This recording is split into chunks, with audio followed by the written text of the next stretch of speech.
guys, welcome to the show. Got a great one lined up for you today. BallBusters, episode 77. Exposing some of those tools of the trade the BallTARDs use. As usual, if you'd like to support this channel, there are PayPal and Patreon links in the info box below. I know we got one BallBuster in the chat because I talked to him right before I came live, and it's the distinguished Nathan Oakley. How are you today, sir? I'm very well. How are you? To be here? Yeah, only us two. All the other ones abandoned us. I knew it. That's okay. You can have just as much fun, just you and I. Oh, and a live yes. audience, of course. Yeah. We could do some of the audience in there. It's good. We're gonna make it snappy today. For a few reasons. Like I said, we'll go over some of the tools of the trade, logical fallacies, because they're steep. The BallTARDs are steeped in them. And something that I did see this morning when I went into Skype and I was looking in the war room and somebody popped the video in there. I usually don't. I'm usually too busy. I won't pop them up. But this time I did. And it was pretty good. It was a really short video. And it's going to be a shout out to Taboo Conspiracy, Ben over there, and P-Brain. And it's with that. Did you by chance catch that video, Nathan? Maybe. What was it about? It was about the shadow. I think it was it off Mount Rainier? You know, the old thing they, wheel out. Yes, I've seen that. Yes. Yeah. I just started laughing. Let's see if I can't pull that up real quick so we can get right. Yeah, let's debunked it. I think it might have been Brandon. Or was it Chris? Chris. I remember. Yeah, it was so long ago, right? But I still see them wheeling this thing out. But I like their take on this. This is pretty good. Hopefully everyone will get it. How many will get? Wait a second. Let me make sure we got some people in here. Hold on. Oh, while you're doing that, if you do join as a live member, because this is going to be a relatively short show today, both Q and I have got other things, prior appointments and such like. So we will open your mic relatively quickly if you do join as a public member. So we will have a public interaction as we're going through some of these fallacies.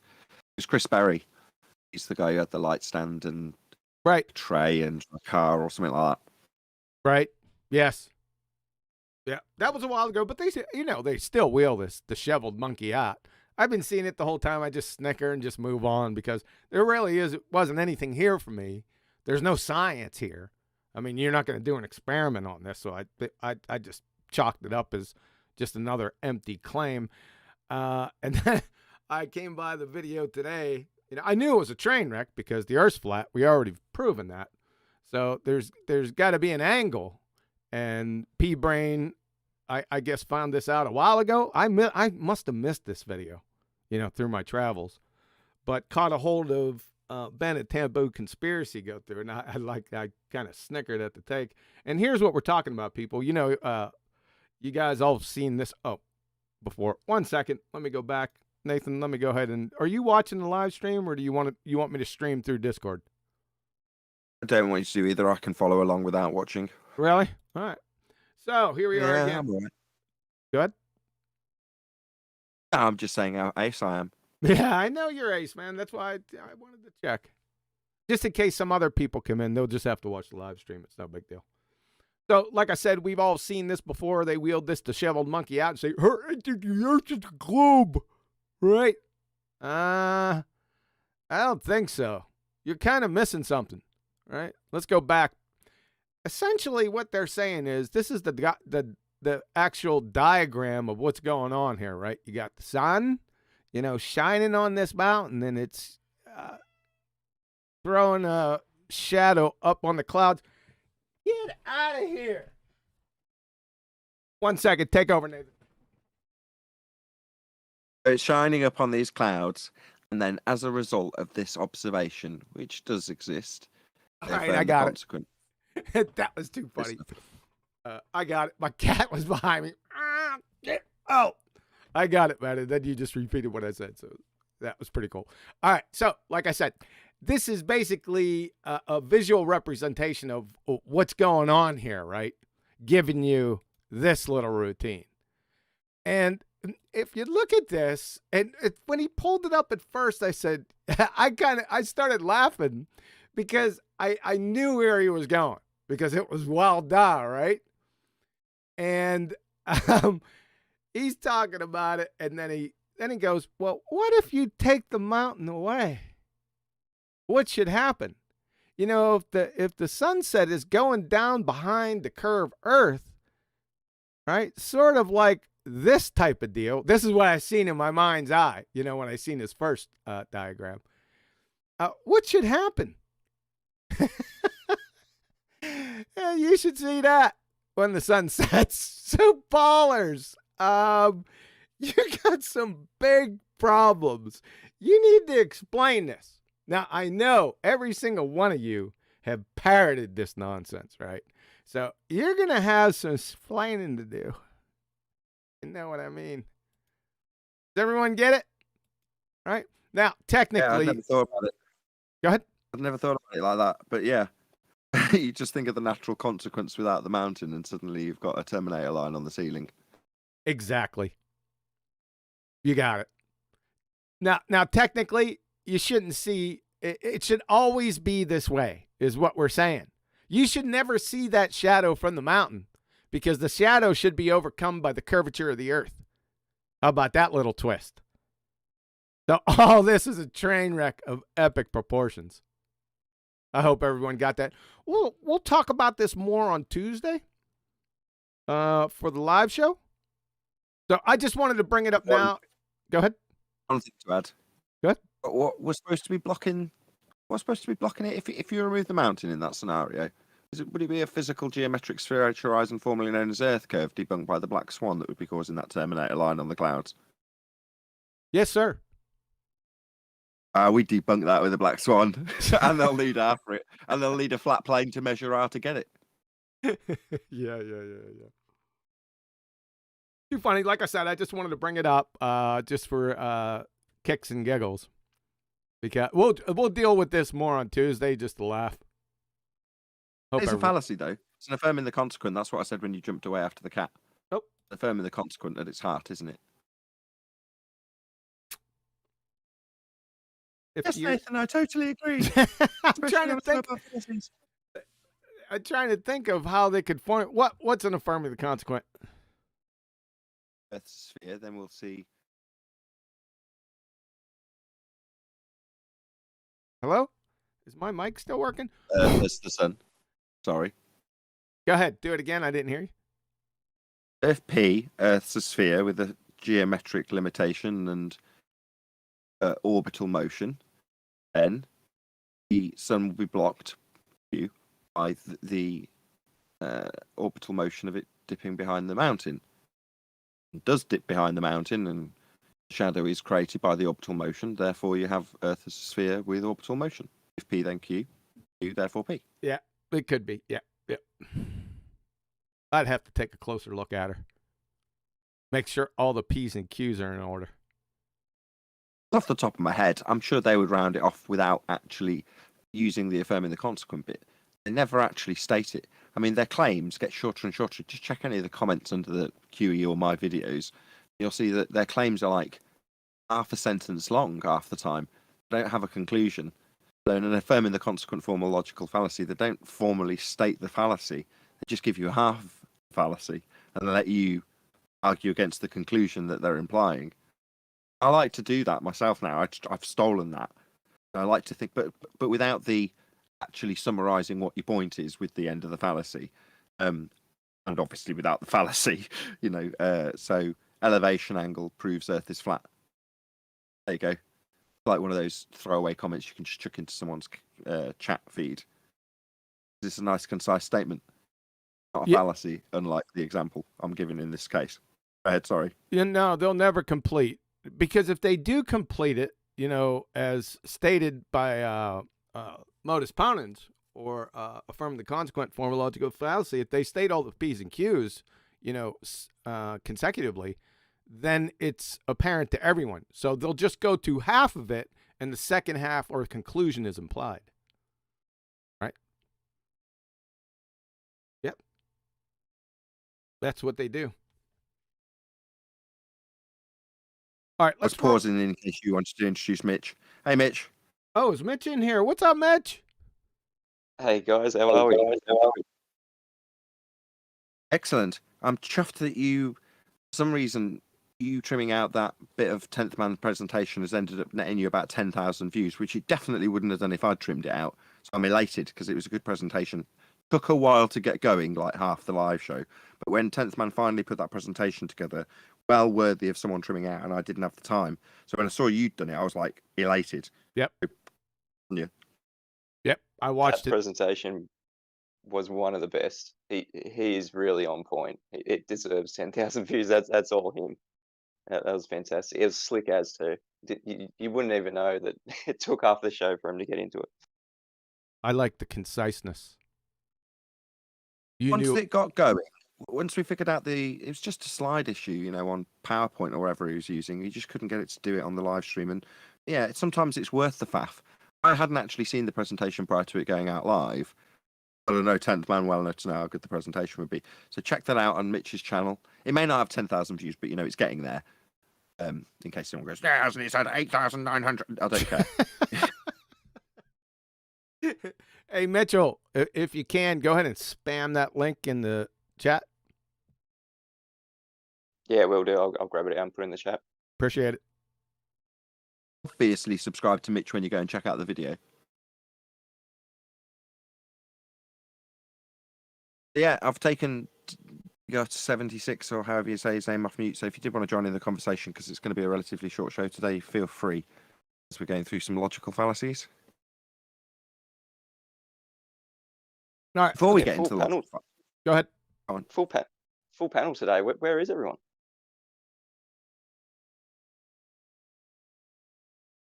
I think Adam went to. Answer. I think Adam went to a bris.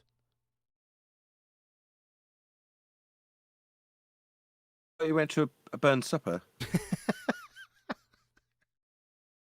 Yeah, he did. It burns night tonight, then. Yes, that's what he said. Okay, I'll be singing "Old Lang Syne" right about now. He said he's going to have to serve haggis to the lassies. That's right, haggis. Yeah, they have haggis on Burns Night.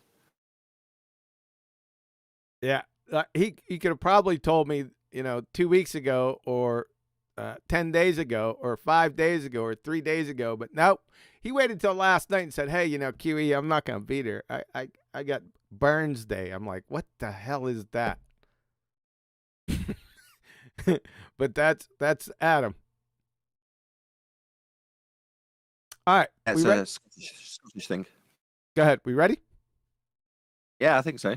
Yeah, let's roll into logical fallacies. We'll stop and everyone can add what they want because it's pretty funny. So like I said, the tools of the trade, and we all know this. Let's point some of these out. The first one on the docket is the argument from silence, or argumentum ex silentio. Love that. Argument for silence. See, also, this is the overarching fallacy. It comes from an argument from ignorance. So this fallacy, its sources remain silent or say nothing about a given subject or question. This in itself proves something about the truth of the matter. So let me give you an example. This is Shamalama Gamma Ping Ding Dongs. I forgot the llama. That's not right. Shamalama Gamma Panda Ding Dong. This is his favorite argument. Now, that's what he said. Is he still alive? I haven't heard from him in a long time. I digress. Anyway, I remember this many, many years ago, and then just recently, he's done it a few times. It's on the Numpty clips. But this is his favorite argument. You ready? There have been hundreds of thousands of people who have studied the second law of thermodynamics, but nobody has caught on to the problem of the atmosphere next to a vacuum. Guess what that is? His favorite all-time argument? Fallacy. It's an argument from silence fallacy. It's as simple as that. He's a numpty dipshit. Any comments on this one? Oh, but there's another variant of it, which is all the people in NASA would have known or said something, which is the same thing. Yeah, it's more or less the same thing. Yeah. This is one of those creepy fallacies. It'll creep up on you, and if you don't know what you're looking for when they say it, you'll be convinced there for a second. So I like putting this one out there. It's really easy to catch on to it. Like I said, once you know what the fallacy is, then you catch it, man, and just rub their noses in it. Pretty silly if you think about it. I would say these two are slowly becoming, I wouldn't say number one, because they're definitely circular, begging the question, affirming the consequent will come before these. But these two are running a quick second and third. So we got the fallacy of composition, also known as a composition fallacy, exception fallacy, or faulty induction. Goes something like this. Description: inferring that something is true of the whole from the fact that it is true of some part of the whole. Obviously, it's the opposite of its twisted little sister down below, fallacy of division. We'll get to that one in a second. Example: observational science. We all heard that before, right? That's a fallacy of composition. That phrase right there. Why? It's not only painfully redundant, it's fallacious. Because we have a hypothesis in there. Not only that one, but I picked out the hypothesis. The hypothesis, the queen of science, is not observational. Everyone say it? Give you another one. Empirical. You see, empirical means observable, testable, repeatable, and falsifiable. Not just observable. So if they use empirical in the context of just seeing something or observable, it's a fallacy of composition, right? Because it's not true of the whole, right? Because the whole is testable, repeatable, falsifiable, and observable. So it's got part of the whole, but it's not the whole. Get it? So whenever you hear this or observational science, there's a million of examples of this that I haven't put down, but I think you kind of got it, right? Its twisted sister, fallacy of division, also known as false division, faulty deduction, or division fallacy. Description: inferring that something is true of one or more of the parts from the fact that it is true of the whole. So it's just the opposite from its other sister, twisted sister, fallacy of composition. Example: atoms are natural. Everything is made of atoms. Therefore, everything is natural. This comes from every dumbass BallTARD you know. Everyone got this one? Any questions on these two? Oh, the first fallacy is the somebody would have said something fallacy. Anyway. Yeah. Hey, QE. Hey, Mitchell, Nathan, everybody. Yeah, it's like the first one is like well, no pilot said it wasn't a globe, so it must be a globe. It's that kind of thing, isn't it? What's going through QE's head right now is just literally finished the section on fallacy of composition and division. You want to go back to the first fallacy? Rightio. I thought you were talking about boredom because he mentioned boredom. I'll talk about the second one if you want. We're doing the second and third one. All right. Well, I just shut up then. That's the best thing to do. Those two fallacies that you've just detailed typically get used with science. So they'll extract a part of the method. You've named the best ones already, but I'll just be repeating them. But yes, they'll just take one section of the scientific method, be it, well, I've got an observation of a natural phenomena, therefore science. No, you've got to have all of it. Exactly. Yeah. And to be empirical, a lot of the numpties think empirical just means observable. No, observable means observable. Empirical is a little more detailed. It's got a few other parts to it. So just be careful with that. One more thing to add. Go ahead. Just because you've said it now. also, when you say repeatable, right, that does not include looking at something, looking away, and then looking back at it again. That's not contextually what repeatable means. It means repeatable by way of a hypothesis test. This. Repeatedly performing the hypothesis test, not closing your eyes and then go, look, there it is again. Repeatable. What's wrong with that? What's wrong with that? Yeah, that's right. That's right. Too funny. Yeah, so the testable part right here, the repeatable and falsifiable is contexted with this big guy right here, not him. Obviously observable. If you looked at it, you've seen it. You don't have to look at it again. Doesn't have anything to do with it. Too funny. Sometimes people will get these confused, but that's okay. They'll say fallacy of division. You know, you just got to root it out. They're just the same fallacy, different sides of the same coin fallacy, right? We know it. I know what you're talking about if you say it. Yeah, they're a good one. One of our favorites too, reification fallacy. This happens all the time. However, I'd like to make a couple caveats with it. If you're telling a story, right, whether in text or in voice, and the way we tell stories, we like to use rhetorical language, and it's a great storytelling technique, and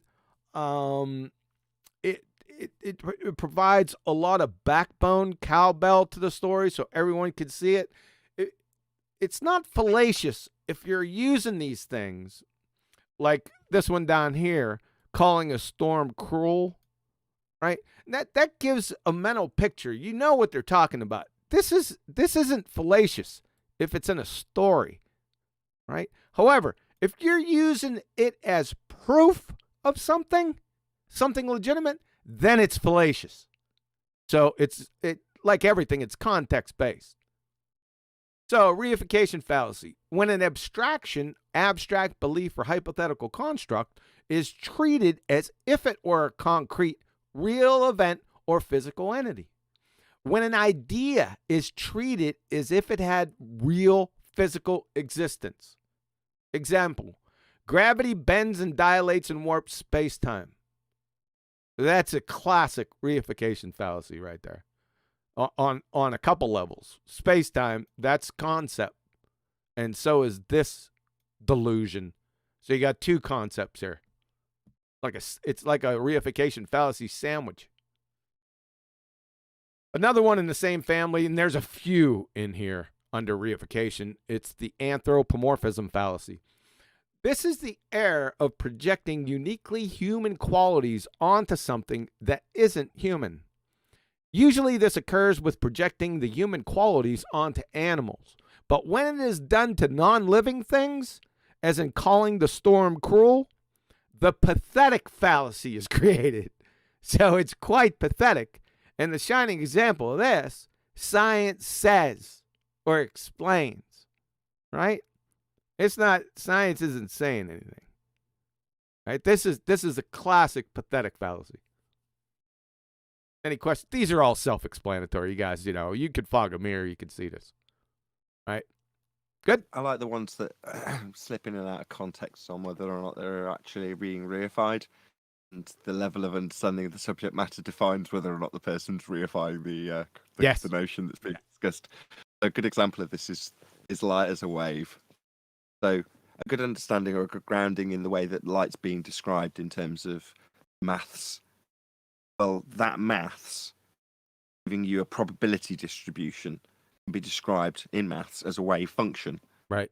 And you can get all sorts of useful conventions derived from that to describe wavelengths of light and various other things. But light is not a wave. That's just the way it's been described in terms of the probability distribution that you have when it's diffracted.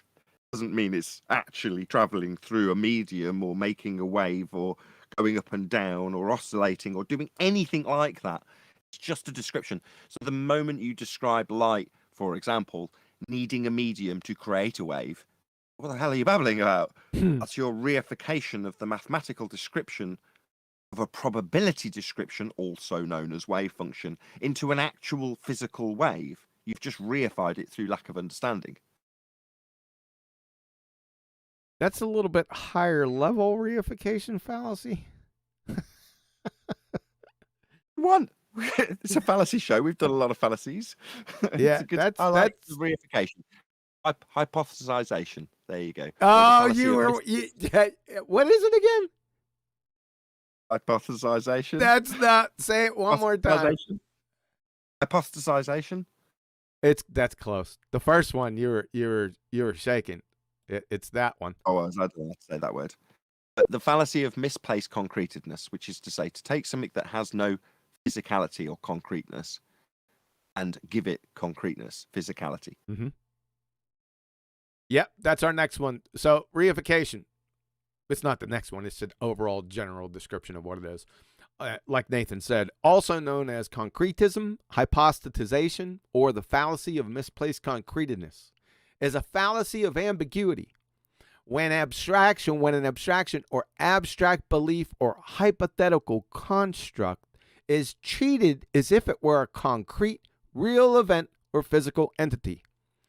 In other words, it is the error of treating something that is not concrete, such as an idea, as a concrete thing. A common case of reification is the confusion of a model with reality.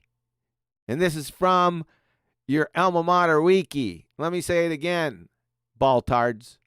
A common case of reification is the confusion of a model with reality. The map is not the territory. And by the way, when we charge you wee knobs, sack-sniffing cretins with reification, when you conjure then appeal to a model that you never had or ever will, you don't even know what they are, we're not charging you with living on it or in it. That wouldn't be a fallacy. It would be a paddy wagon horse tranquilizer, rubber room, emergency lobotomy scenario. We're charging you with treating your model, like I said before, that you'll never had or ever will have, as proof of reality. See it? Yeah, I know you don't. You'll just appeal back. We don't live on a model. That's not what we're saying. Right? Oh, get the straw man. Anything more on this, Nathan? Just another one that's to sort of lean back onto the side of the useful nature of models and descriptions, so long as they're not being reified. Example being an isolated system. So in the second law of thermodynamics, you've got isolated systems being utilized to simplify the descriptions that are used for things like gas behavior. Very useful concept. The idea of an isolated system is useful for description. However, if I then take the second law of thermodynamics and use that description of an isolated system to infer that there is, in reality, an isolated system in existence, then I'm reifying what was, up until that point, a useful tool for description and abstraction into something physical, where there is no such physicality in existence. You're like a PhD. You're giving PhD level examples, man. Hardly. That is a high level example of that, of reification. Fair enough. Damn. But you're correct. You're right on point. That's exactly what it is. So, BallTARDs, make sure you understand this one. I left it up there for a time and colored it differently so it would burn into your retinas. But I'm still gonna hear this. I'll probably hear this evening, right? Because you're always model, right? We call it reification. You think we live on a model? No. My word, I can't tell you how many times that happened. It's in the thousands with me. Straw man fallacy. This is it's really good one. Everyone kind of knows what this is. It's kind of intuitive. A straw man fallacy. You attribute an easily refuted position to your opponent, one that the opponent wouldn't endorse, and then proceed to attack the easily refuted position, the straw man, believing you have thereby undermined the opponent's actual position. If the misrepresentation is on purpose, then the straw man fallacy is caused by lying. Oh, by the way, for most of these, this is iep.edu. This is a peer-reviewed fallacy, logical fallacy education site. By the way, just so you know. Claim, let's give an example. Scientific experiments are conducted to reveal the cause of natural phenomena. The fallacy? How are we supposed to conduct experiments without man-made objects? It's an incoherent straw man. Nobody ever said or will ever construct a scientific experiment without using man-made objects. You slobber knuckle draggers. What we're saying is that the natural phenomena you observe, the dependent variable, must be natural, not the physical apparatus set up to test the natural phenomena, the dependent variable, the effect, with the potential cause, the independent variable, crayon munchers. Next block of instruction, how to open your eyelids. On vacation. Any comments on this one? This is pretty self-evident. Definitely. There's been many a track laid to avoid the charge on our opponent's side. That's the anti-flat earth side of strawman fallacy. And the tracks that have been laid are the path you will roll down when you first get here towards things like a model. This is going to get a little bit complicated, but hopefully QE will rein me in if appropriate. So in the case of a straw man, we get offered up something that would typically be a straw man, which is the flat earth model. Whichever one you want to ascribe your faith to. Doesn't matter really, whichever flat earth model you want to pick. Because when they would have held up your belief in this model, it would have been a straw man fallacy. You don't ascribe yourself to any model. What are you talking about? I haven't made a model and I don't believe in any models. I understand that that's reification if I start attributing the effects of this model you say I claim when I don't to reality. So no, I don't have a model. But then they're burning a straw man. So the road's been laid out, or the tracks have been laid down for you to roll towards an adherence to this model so that they can then hold that model up rather than a straw man as a false dichotomy fallacy. So I think that's probably where I'll rein things in because I'm deviating onto a different fallacy at that point. But the point I want to make, the overriding point in terms of the straw man fallacy, is that a lot of the things that you might, as flat earthers, and I'm talking directly to the flat earthers at this stage, hold on to as things you need to defend, you might not necessarily need to. And if you drop them, suddenly you're in a much better position to just call straw man because you haven't claimed it and you're not defending it. They're burning an argument you're not making if you recognise what a straw man fallacy is. Yeah, Nathan, what you're basically saying is they hand us a model that we didn't claim, and then they go about debunking the very model they made up for us. Yep. Yeah, but they've handed you the straw man in an elaborate way. So in a debate, it's just on the fly, the person on the other podium starts attacking a position that isn't a position that you'd ascribe yourself to, or might even be vehemently against, as is in the description that QE just gave. Well, as he said, if that's intentional, then you're just a liar. If it's unintentional, you're just guilty of a fallacy, and it just takes you to point out that you haven't actually made that claim. But what they do so that that potentially can't happen is they make damn sure that you've got it held dear by the time you get into the debating forum. You've got all the azimuthal equidistant projections held up as your model. So it's not just suddenly presented to you as an argument you don't know anything about. You not only know about it, you're holding on to it nice and tightly so it can be argued about in a dichotomy that isn't real with two reified models, as we've discussed that already. We might get into false dichotomy in this show. We'll see how the time goes. Well, yeah, I mean, straw man handed to you, or any straw man argument, is either one of two things. Is either your opponent's misunderstanding, could be true to pre-assumption, or just blatant dishonesty. Can't be anything else. Very well articulated by both you guys. Yes. Thank you.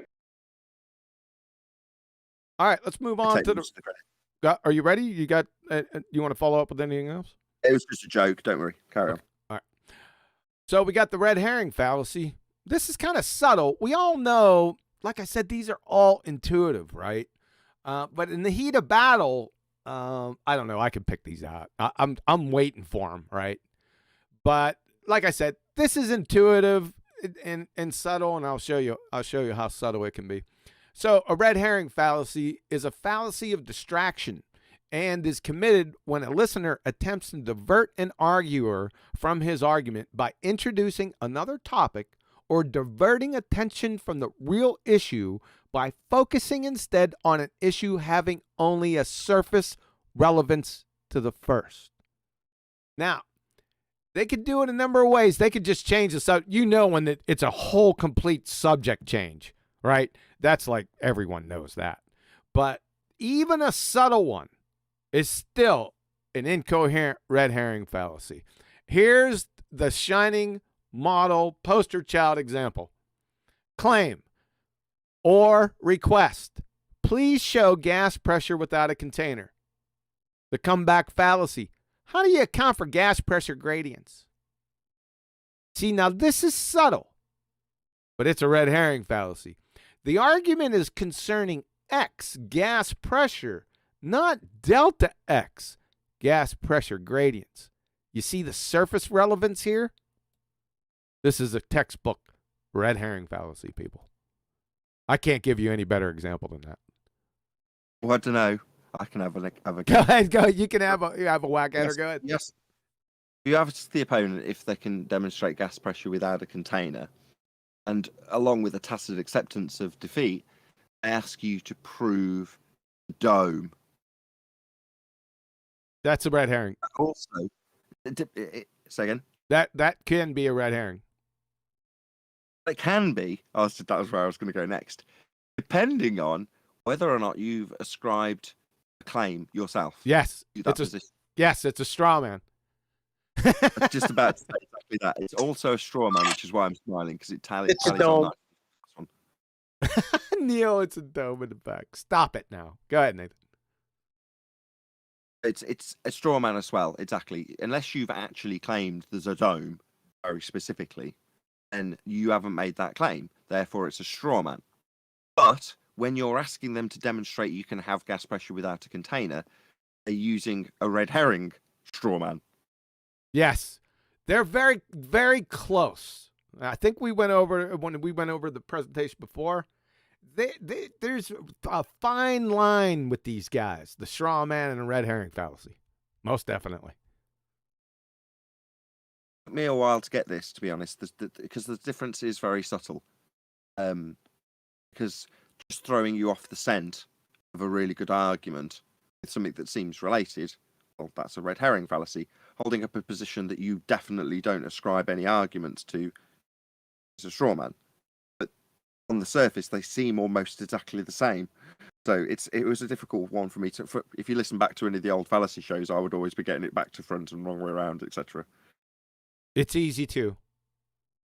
That's don't worry about that. It's easy. Well, again, you gave the disclaimer earlier with the fallacy of division. It's like if you called the fallacy of division incorrectly, people would know what you were driving at. If you were like, I don't actually hold the position, and you say it's a... Oh, my kids come in. 1 second. That's fine.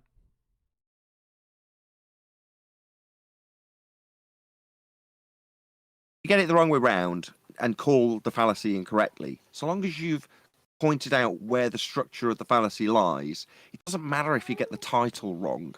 If you call a straw man when you're actually dealing with a red herring, it doesn't matter. As long as you've called out the error of the person's logic. Yes, exactly. You got it. You need to explain. You just can't title it, right? You have to explain where, who, what, when, where, how, and why. Right. Or else it's just baseless, right? A lot of people do that. We try not to do that.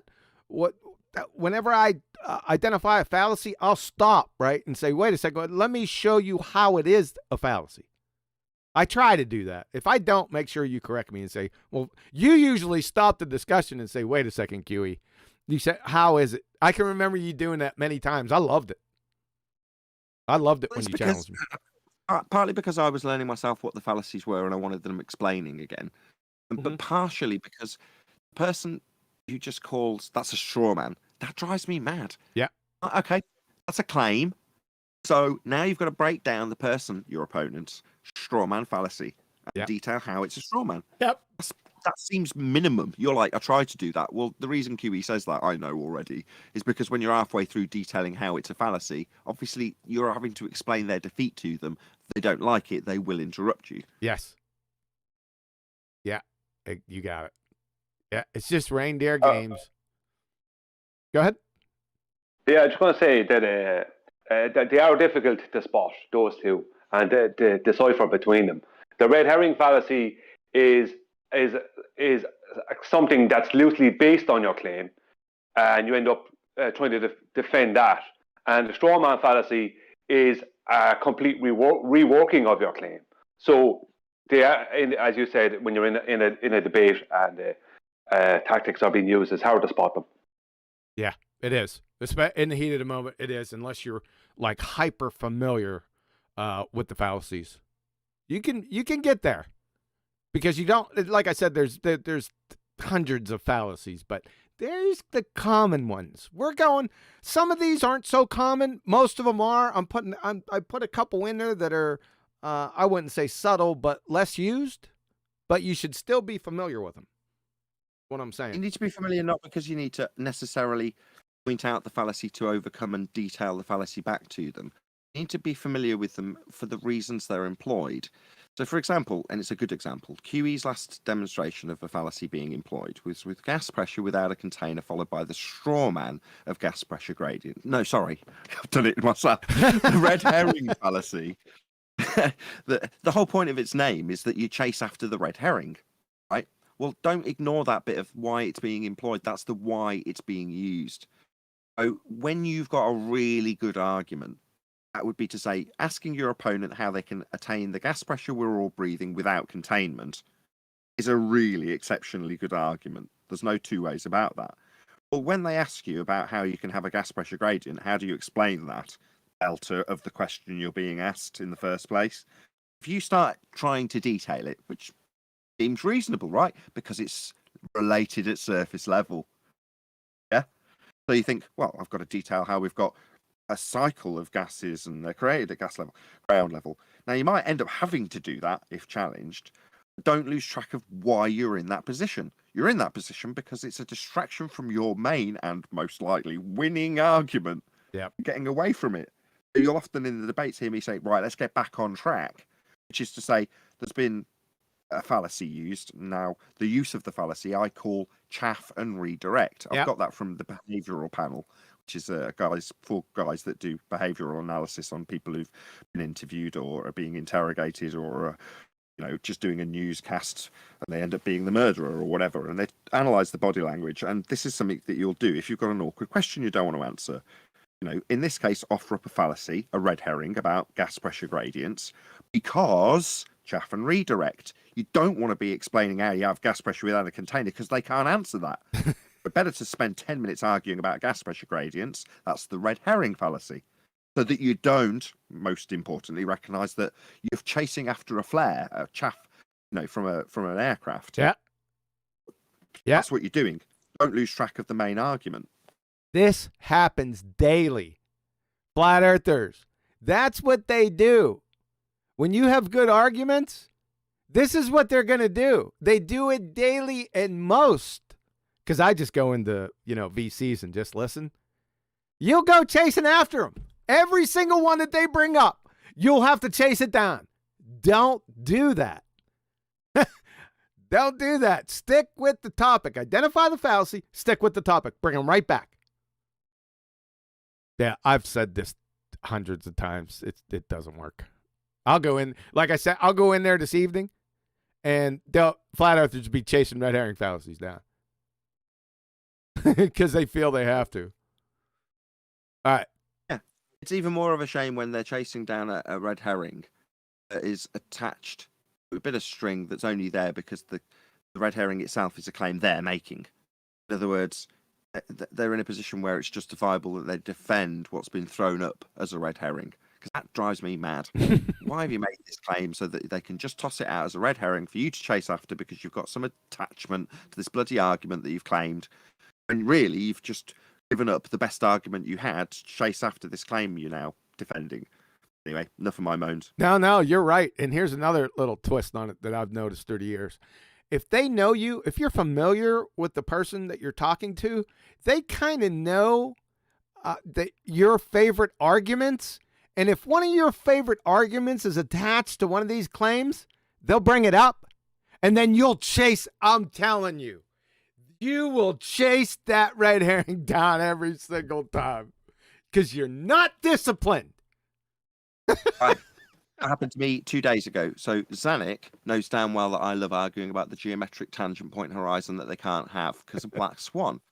When we're asking him how he measures an elevation angle, he starts detailing how he's got a tangent point to it. Why? Well, because it's loosely related, and he's hoping that I'll start arguing Black Swan, separating out the argument and diluting the question that once QE had brought us back on track by going, no, what we're detailing here, however did I forget, is an elevation angle, and that was it. He said you can calculate it by any means possible. Right. Total lie. And that lie is the undoing of our best argument to date. Because as soon as you say, I can calculate this by any means, no, you cannot. You must measure it. He says, okay, yes, you're right. Immediately concedes. Yeah, we're going to measure the elevation angle. Bang! Back on track. Yeah, you were back on track. Exactly. Yep, I stepped in right there real quick. Too funny, man. Yep, be careful of that one, man. If your opponent is a familiar person. I see that all the time. I just snicker. Sometimes I think the BallTARD, they're not smart enough to recognize it. They just fall ass backwards into it. I heard what Zanuck did. What he actually did is he put out his claim, but he did it in a subtle way, so it was hard for people to catch on to unless you had come across the claim he was making, which I had before, which was that they're taking an angle off of the zenith. So they're not talking about the right angle along the surface. They're talking about the opposite angle that will give you a line across the sky, where the right angle is across the sky. And he was ignoring the one on the ground. And that's when he threw in the thing for Nathan, the tangent point, because he had made his claim and it wasn't after being addressed because he hadn't made it clearly. He hadn't clearly defined what he was claiming. And then he gave something for people to run after. He's pretty sneaky. It's pretty stupid because we asked him what an elevation angle is. The next word out of his mouth was a reference point associated with a. Did he say vertex or did he say zenith? Nah, zenith. That's what his it's a zenith, a reference point from the zenith. There is nothing in elevation angle definitions to discuss zenith or any reference points. I clamped on him there. He's just making stuff up, man. You know the deal. Yeah. All right, next one. This is a cool one, man. This is a pretty popular fallacy. This goes along all genres. Essentially, the evolutionist tool of the trade, equivocation fallacy, but BallTARDs are just evolutionists anyway. So they're going to use this one. Be very careful. It's an equivocation fallacy. Don't say false equivocation fallacy. I've heard that a number of times before, and it's a face palm. There is no such thing as a false equivocation fallacy, people. Hold on, there's another one that just can't be let go. What? False equivocation fallacy. Equivocation. Yeah. So a false equivocation fallacy would be not an equivocation fallacy at all. But I digress. Equivocation, I think they get it confused with a false equivalence fallacy. I think that's because they're pretty close in verbiage. I think that's the problem. But anyway, equivocation fallacy, this is good one. It's just a simple bait and switch. It is the illegitimate switching of the meaning of a term that occurs twice during the reasoning. It is the use of one word taken in two ways. Scientific theories are the result of validated scientific hypotheses. Example, My theory is that white dwarfs are caused by luminescent gerbils. That's not a scientific theory. But he's using the term theory, right? Another example, the force of gravity depends on space-time. Listen, guys, gravity is the one that jumps out at me because they'll switch up right in the middle of an argument between Newtonian gravity, if they even know the two different types, which most of the time they don't. But the difference between Newtonian and Einsteinian, they're completely two different things. It's so different, like apples and orangutans. However, they'll switch up in midstream, and they'll use one definition in one sense, and then they'll switch to Einstein's space-time stuff. So that's equivocation. You can't do that within a single argument. So be careful of this one. This one can be subtle too. Go ahead. I like it because it's one way you can use the example of a con man using the bait and switch.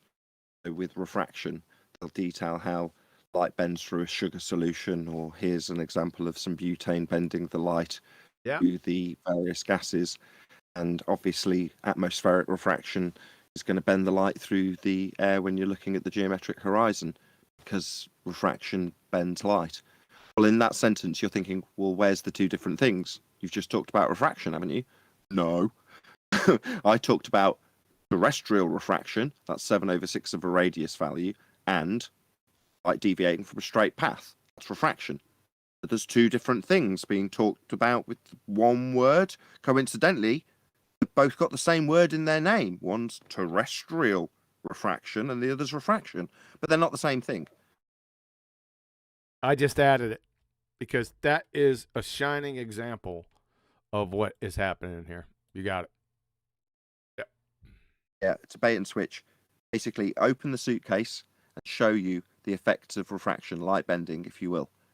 And then cause a little distraction, close that suitcase, put it behind them, and then from behind them, stashed out of view, was a second suitcase, which they open just as you're looking back around. They close that suitcase and hand it to you. Yep. The suitcase closed has got terrestrial R-based refraction in it, as opposed to an actual effect that you can see in nature. They've bait and switched you by way of the, let's say, false equivocation fallacy. But... Yeah, you got it, Nathan. That is a shining example, and that is going to get added to this because I think, other than gravity, this is the biggest one. And I think it was the other day where you articulated this so precise. I was like, yeah, baby, you got that right. I hope everyone understands the difference between fishbowl. This is actual refraction. This is based on Snell's law. Shining monochromatic light through glass or plastic into a sugar solution is not this. Duh. It's got the same word on the end. That'll Jedi mind trick you, right? Yeah, obviously it's not the same thing through curved gases, which is also a paradox in itself, non sequitur. All right, so be careful of this one. We're really exposing these clowns now. You better look out, BallTARDs, because average Joe flat earthers catching on to this, and they're holding your ass right up in the corner. I've been seeing it. Oh, the ad hominem fallacy. This is really good because BallTARD. Coincidence. I think not only is it an equivocation when you detail refraction and you talk about refraction, then terrestrial refraction, then refraction again, and like I talked about with the bait and switch. Yes, that's an equivocation. But if they're overt about it, in other words, it's clear amongst both parties that there's two different things being discussed, you can actually call it false equivalence. If you compare the two, yes, and contrast the two like they're the same, that would actually be a false equivalence. That would be a false equivalence also, yes. Yep. Not a false equivocation, though. You can't technically. That's where I was actually going with this. That's my joke. You've ruined my joke now. I was going to say, if you combine the two, would that make it a equivocation fallacy? Yeah. You want to try? I wouldn't try that. Just leave them separate and identify them both for everyone out there. Do not say false equivocation, please. Like I said, this is another fallacy. They have no clue. This is one of the easiest fallacies, but BallTARDs and evolution monkeys don't have any idea what this means. So let's go through this. Before you start, Go ahead. before you've made any claims or detailed this fallacy, I just want to say sometimes QE's an idiot. Just want to say that for purposes of demonstration after he has made his example. So I'm just insulting you at random. Yep. That's what you got it. That's what an ad hominem fallacy is. Also known as personal abuse, personal attacks, abusive fallacy, damning the source, name calling, needling, refutation by character. Listen to the description closely. Attacking the person making the argument rather than, everyone see this, rather than the argument itself. That's the important part. When the attack on the person is completely irrelevant to the argument the person is making. So, claim, scientific theories are the result of validated scientific hypotheses. The rebuttal, the fallacious one, you're a moron. This is an ad hominem fallacy in this context. Now, if somebody systematically refutes your claim by and through which demonstrates that you're a numpty, dipshit, a retard, a Burke, a weed knob, sack-sniffing cretin, liar, pretender clown, etc., then assesses your belly-laughing train wreck and announces you as one or more of the previous characters, then by definition, it's not an ad hominem.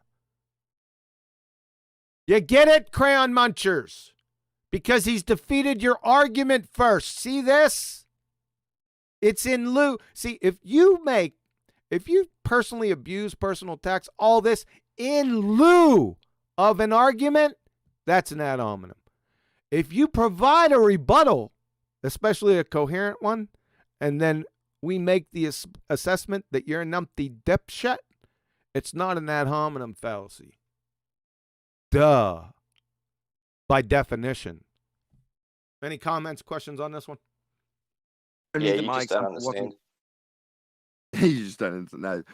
What I was doing when I insulted you prior to you making a claim was to distinguish between one of three things. So what you detailed was an ad hominem fallacy, which is absolutely correct. In lieu of a rebuttal, make a claim, the person doesn't attack the claim or refute the claim, they just call you an idiot or give an example of where you've been an idiot as a replacement for an actual refute of the argument you've just made. That's an ad hominem attack.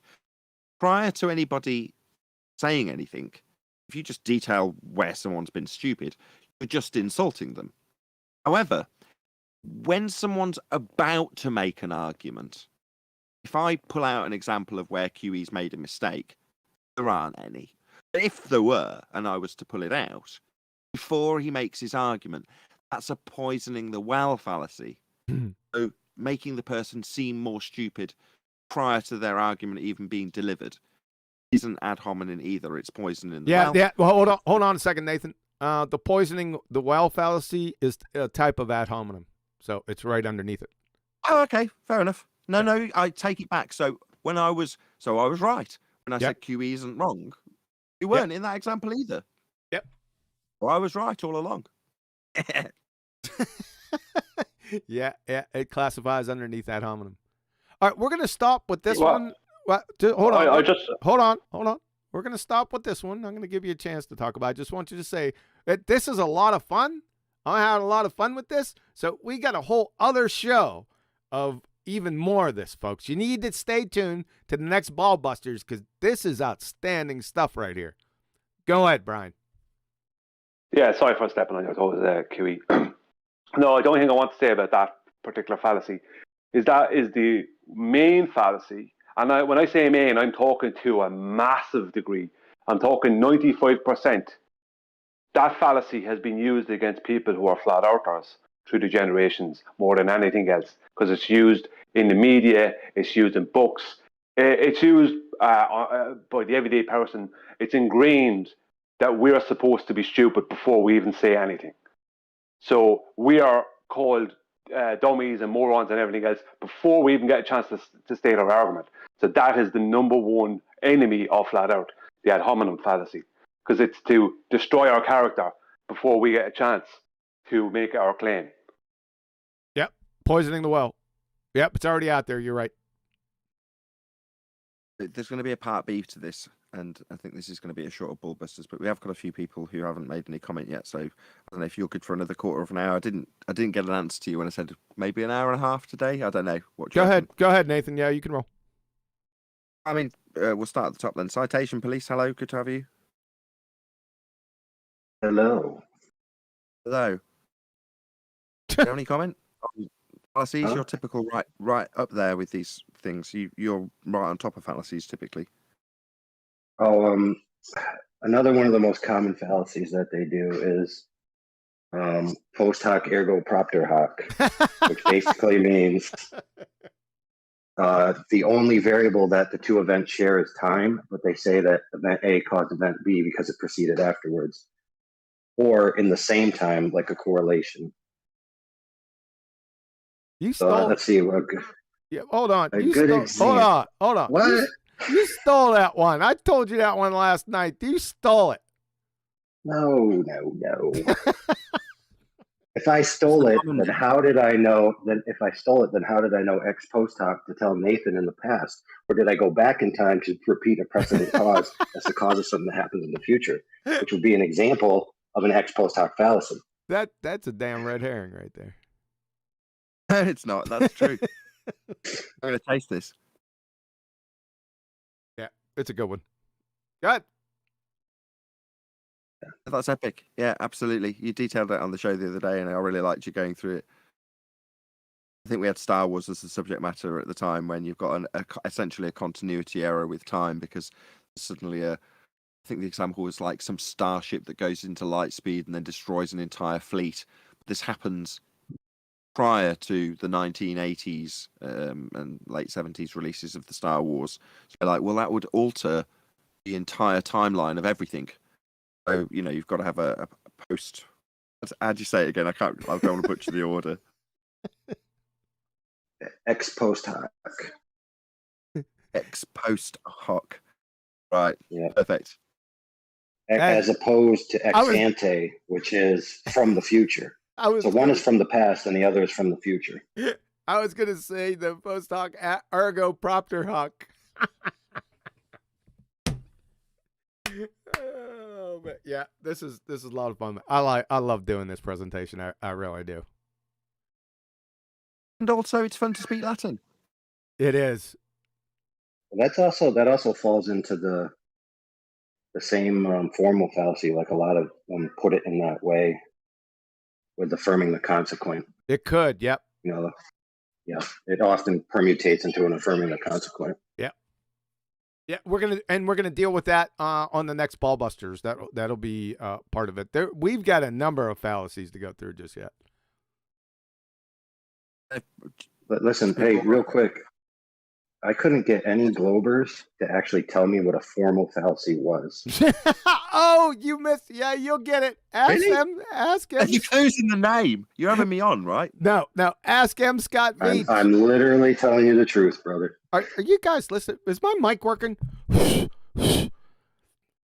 I said, ask M. Scott Veach. He'll tell you.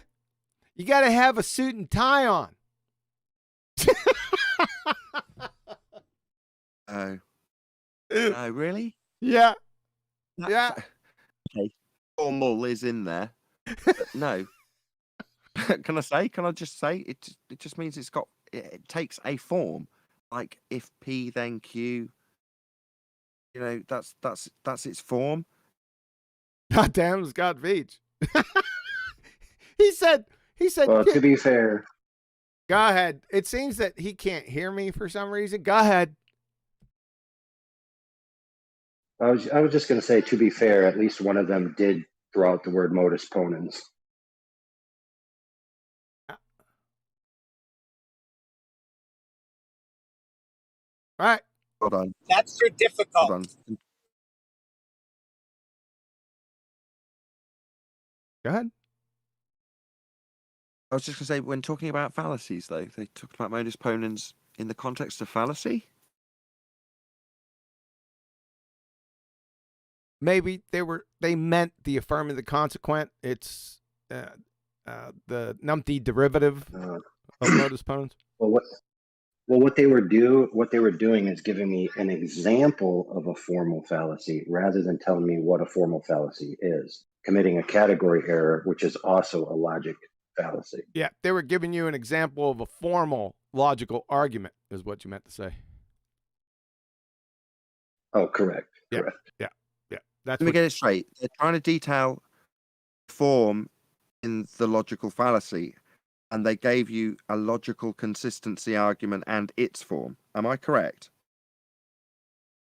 Correct. No way. Yeah, they I mean, just I they shouldn't just be did shocked. it. I shouldn't be shocked. Hold on. I mean, I'm lucky in this regard because some of the education I had was in this regard, in regards to logic and to a certain degree about logical fallacy. But my dad was a programmer, so logic and how things function was sort of taught to me as a young kid when I was asking questions. So I'm quite lucky in that regard, because if you understand how things must work in logical form, then you understand how they break. So for me, so if you're a programmer, you'll know what I mean when I say syntax error. You know, if things don't function correctly, if they don't have logic correct, they break. That's a logical fallacy in essence. The difference, rather than just broken logic, fallacy's formed in a manner that makes it appear like it's actually got some logical consistency. That's the essence of a logical fallacy. I'm sorry to drag this out a bit, QE, but it beggars. I'm stuttering because it beggars belief when someone's detailing how the form in a logical fallacy works, give you a logical consistency. I just can't quite I'll give believe you my the ears. There we go. example. That's where we're at. I can give you the practical example that they were speaking of. So their claim is that because QE's black swan is erroneous in their view, therefore modus ponens is a formal logical fallacy. Follow their logic now? It's modus ponens.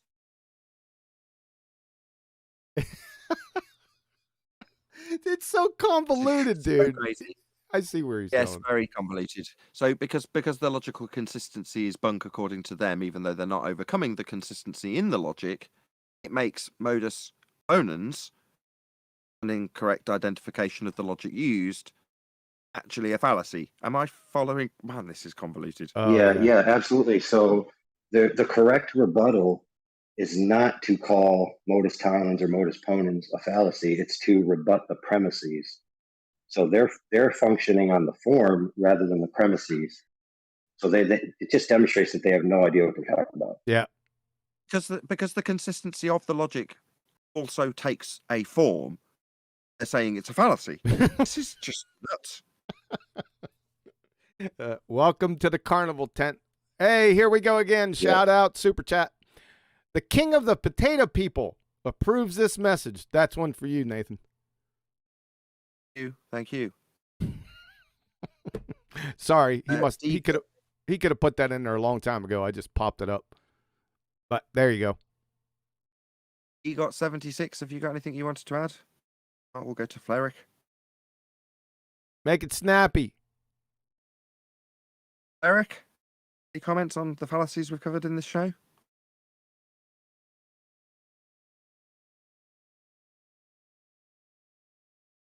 Didn't hear anything from you, Flerick. Mic issues, unless it's just me that's not hearing him. Neil, you've been a bit verbal. Did you want to actually add anything? Hello. Okay. Got me, mic check. Hello, Neil. Yes, Yeah. yes, we hear you, Neil. About the fallacy of a stupid argument. Does that count? Is there any fallacy called a fallacy of a dumb argument? It just depends. It could be. It's probably, you're saying stupid. It probably doesn't follow. That would make it a non sequitur. Okay. Yep. Good show. Yep.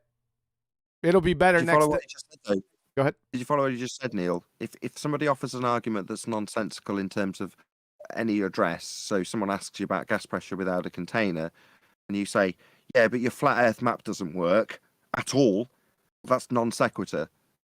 Is that close enough to what you're saying when you say silly argument? No, nothing. Doesn't follow. We'll deal with this Monday.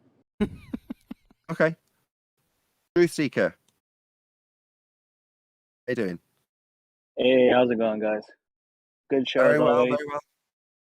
Yeah, it's always a good show. Shout out to QE. Shout out to you, Nathan, Brian's Logic, Mitchell from Australia. Just saw his video.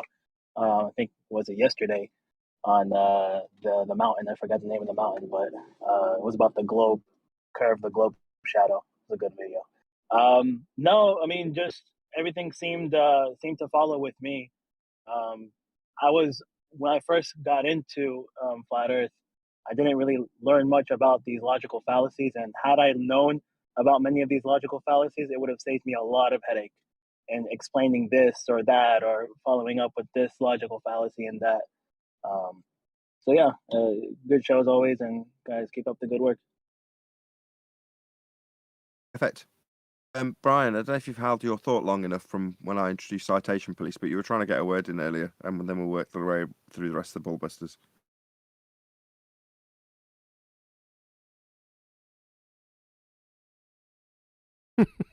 Oh no, I just think. Sorry. I was over. Yeah, I was just staying on mute.